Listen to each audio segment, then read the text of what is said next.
Paggising niyo po mga bossing ko sa umaga, ako po ay may tuturo sa inyo na isa sa mga pamamaraan upang sa ganon buong araw po kayo na swertihin. Kung napapasin po ninyo na parang napakailap ng swerte na kahit anong gawin po ninyong kayod ay sa wala't wala, mainam na subukan niyo po ito. Ito po mga bossing ko, kahit mga sunod-sunod na ilang araw ninyo siyang gawin, mapapasin niyo po kaagad kung ano man yung wini-wish po ninyo ay kaagad niyo itong natutupad. Ngayon po mga bossing, masasabi ko lamang, kailangan focus ka lamang kapag ikaw ay nagwi-wish para kaagad nyong ma-achieve kung ano man yung ninanais ninyo. Kagaya po nito mga bossing, kumuha lang po kayo mga bossing ko ng isang dahon ng laurel.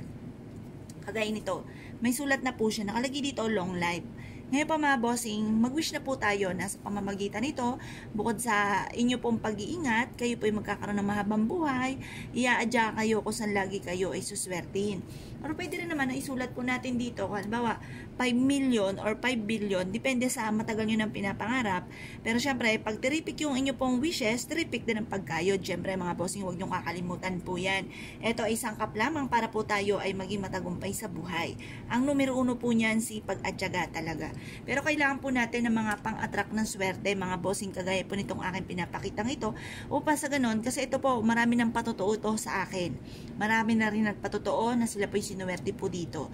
Nadata natin, napakailap ng swerte, bagamat sila ay masipag, ito naman, iniaadya sila kung saan lagi sila ay suswertihin. Kayo po ba'y nakagawa na ng ganito mga bossing ko sa pamamagitan ng dahon ng laurel? At ganon din po mga bossing ko itong ating kandila, na tayo po ay nag-wish na po dito. Ang aking isa sa mga ginawa, mga bossing ko, yung binulong ko lamang sa dahon ng laurel. Yung iba sinulat. Kaya lang po, ang ating dahon ng laurel, kailangan hindi siya mabubutas. Kaya kapag nagsulat ka dito, malaki ang tsansa, lalo na, at tuyong-tuyo na ang dahon ng laurel, ito ay madudurog. Kaya kumbaga, i-wish nyo na lang mula sa inyo pong puso, ang lahat ng nais ninyo na i-wish po mga bossing. At ito po ay mapapasin ninyo na lagi kang iaadya naman kung saan lagi kay suswertihin. Marami na nagpatotoo dito. Unang-una, na siya po ay matagal na naghahanap ng trabaho, hindi siya matanggap sa trabaho. Tapos, kahit gaano kalaking kita po niya, laging ubos ng ubos ang pera, walang napupundar, at kinakapos pa sila. Ganon din po yung, sila po ay ang dami na napasok na negosyo, pero laging nalulugi sa kanilang negosyo. Or kaya, ang tagal-tagal niya na tumataya, hindi pa rin siya nakakapanalo. Yung mga ganon mga bossing. Marami na nagpatotoo na sila po ay malaki daw po yung diferensya ng nangyari po sa kanilang buhay. Matapos sila itong gawin, dahil parang lagi silang iniaadya kung saan lagi naman sila ay suswertihin. At nire-recommend ako mga bossing ko na mainam na subukan nyo po itong gawin. Upang sa ganun, iadya ka naman kung saan lagi kayo ay suswertihin. Ito po inyo pong gagawin. Umarap ka sa may silangan, magbukas ka na ng kandila. Kasi ito pong kandilang ito ay bukas na siya. Kumbaga, may sindi na po siya. Kaya ang ginawa ko, sinindihan ko na lang.